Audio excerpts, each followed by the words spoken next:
Hi, this is Alex from Finder and taking over the Decatur Book Festival social media feed today, which is very exciting because we're kicking off the teenager writing challenge today at yayfinder.com, and it's really to encourage teens to express themselves during this time and really provide that space and that outlet. We're teaming up with a lot of really great folks, including Bunny from Brave and Kind Books, Vania from YATL Live, the Decatur Book Festival, and a number of amazing YA authors that I'll be meeting with later today on this IG channel.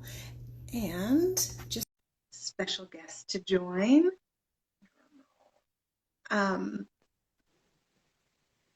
Hi, Vania!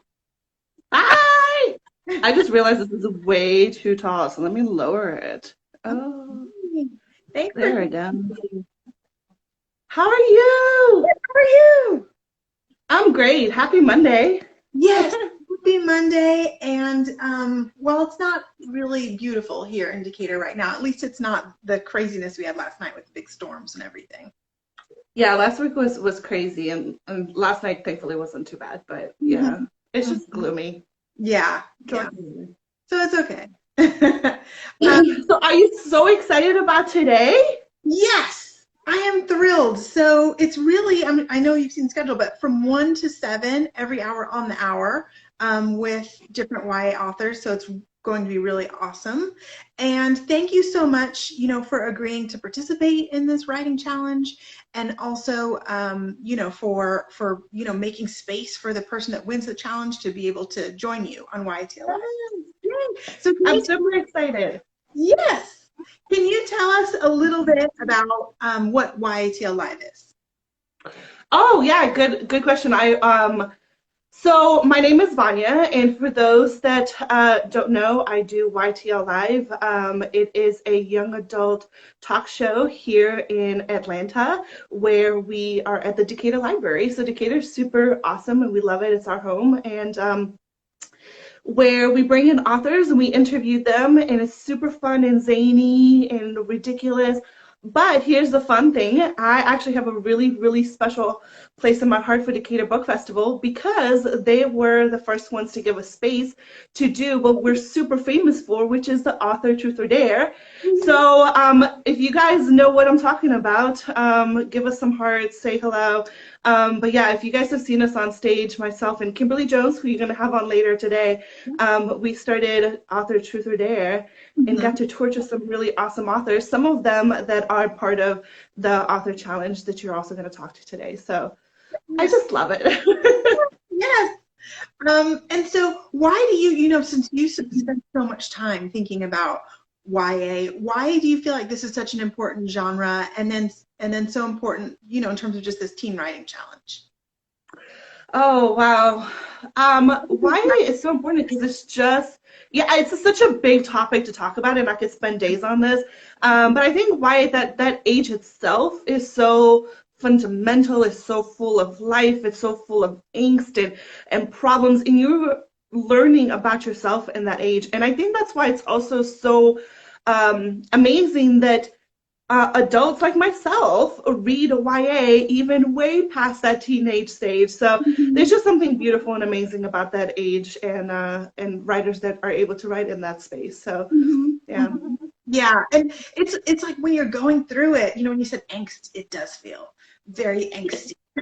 And then you look back and you just feel everything so much. Like my goddaughter is 13 and she's in high school, and I get to kind of experience high school all over again through her, and I just want to give her a big hug because everything is just so big, so important. And I think right now too, especially, is that much more, you feel it that much more because you don't get to be in school. You're quarantined, you're at home, you're social distancing, and it's just, maybe this challenge is going to be a good way for people to get out their feelings onto the page, and I just can't wait to see what they come up with. I can't either. I can't wait either. So the Teen Writing Challenge is kicking off today, but they'll have several weeks, and I want to start reading them immediately, but I'm sure if they're anything like me, they'll be right at that. So take your time, have fun with it. my account. I'm so excited to just start reading these. So Don't mind us. I know we're super impatient. yes, We might be like looking over your shoulder, but yeah, exactly. no, it's super exciting.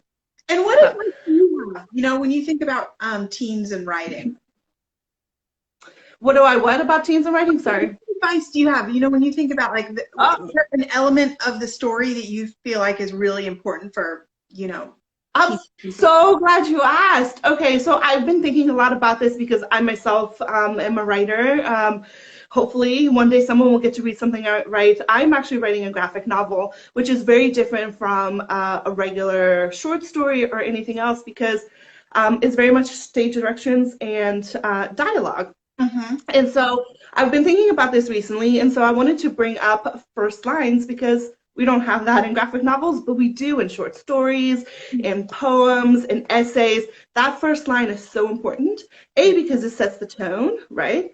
And then B, because it gets your attention as a reader and you want to hold that attention through the rest of the sentences and chapters and pages. So I decided to bring in a couple of books and we can look through some of the first lines real quick.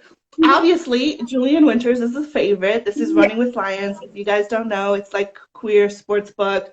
It's delightful. And he's Today. yeah, so he's gonna be at 4, right? 4. So you guys are gonna be in for a treat because he's a cinnamon roll. So this is his first line, chapter 1, right here. Are you certain you've packed everything? And I'm going to read the next one too. Sebastian grins as his mom from the bottom step outside their modest two-story house.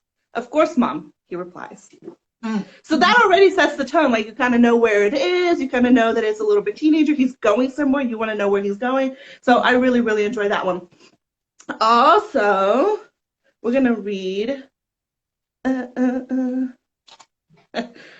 This is actually kind of funny. So this is from Katie Gardner's Brave Enough. Yes, and Katie me with a 7 today. There you go.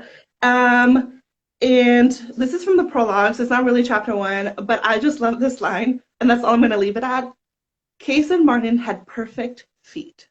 So why are feet so important in this book? That is the first line. Super important, and I'm sure she'll tell you guys a little bit about it later. I don't want to spoil anything. And maybe I'll do 2 more. This is all so fun. This is A Taxonomy of Love by Rachel Allen, who's also a friend. Yes. What time is she on? At 5. All right. This is also from the prologue, and it's really good.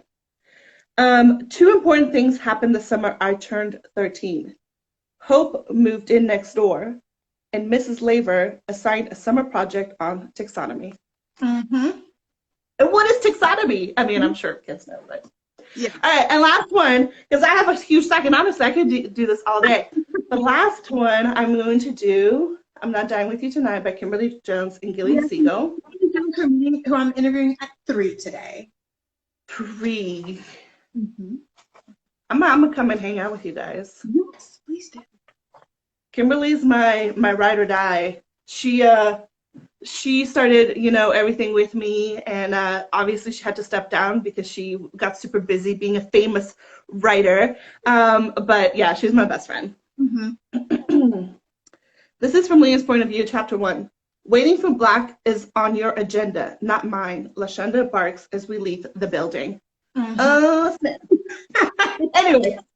So I just wanted to kind of highlight some of these to give you guys some things to think about of like, how do you set the setting within the first line? How do you introduce a character within the first line?